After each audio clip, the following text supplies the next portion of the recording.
सबका भी बहुत बहुत धन्यवाद मुझे मुख्य अतिथि के रूप में बुलाने के लिए।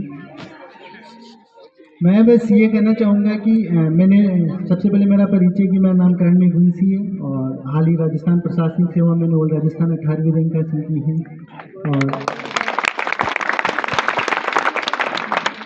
2018 में मैंने यहीं से बीएड की थी और बीएड के जस्ट बाद में मैंने उसी साल सेकंड ग्रेड टीचर का एग्ज़ाम दिया था और 2020 में मुझे सेकंड ग्रेड टीचर मैथमेटिक्स से मैं कार्यरत हूँ और फिलहाल अभी उसके बाद RS में चयन हुआ।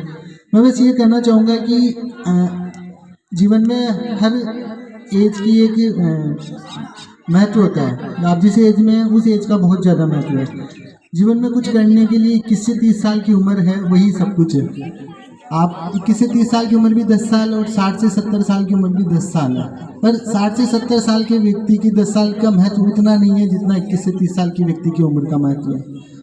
मैं ये नहीं कहूँगा कि आप कुछ मत कीजिए, रात दिन किताबों में लगे रहिए या बस पढ़ते रहिए। मैं बस ये कहूँगा कि आपको एक करियर का डिसाइड कर लीजिए कि मुझे ये चीज़ करनी है और उस पर फोकस रहिए। उसके साथ आप जो भी एक्टिविटी करना चाहते हो वो करते रहिए, साथ के साथ जीवन को भी इंजॉय करते रहिए, लेकिन अपना मुख्य उद्देश्य होना चाहिए कि मुझे अपना करियर बनाना है। जिस तरह का समाज अभी है या जिस तरह की व्यवस्था अभी बनी हुई है, आप सफल नहीं होगे तो बहुत पीछे रह जाओगे।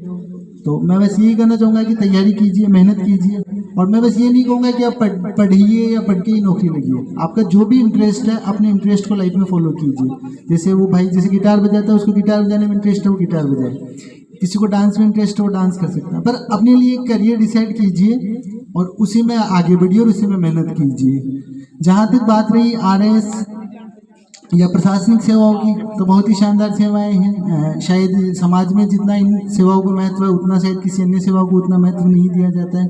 तो जो भी भाई जो प्रशासनिक सेवाओं की तैयारी करना चाहता है और कोई भी मार्गदर्शन से संबंधित कोई समस्या हो तो मुझसे संपर्क कर सकता है। मैं जो भी मुझे नॉलेज है मैं अपनी लिमिटेड नॉलेज के अंदर उसको मार्गदर्शित करने की कोशिश करूँगा।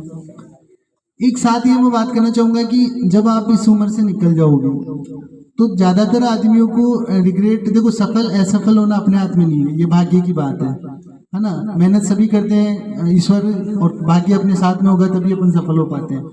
बट महत्वपूर्ण बात ये है कि ज़्यादातर लोगों को इस बात का अफसोस नहीं होता है एज बाद में कि वो असफल रह गए।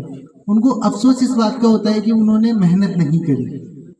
एक उम्र बाद में उनको लगता है कि यार जो जब मैं जवान था या जब मैं यंग था या तब मेरे पास ये अपॉर्चुनिटी थी, मुझे मेहनत करनी चाहिए थी, लेकिन मैंने उस मेहनत को मौज मस्ती में बिता दिया। तो आप बस ये कीजिए कि आप अपनी हिस्से की मेहनत कर लीजिए, उसके बाद में भाग्यवादी हो जाइए।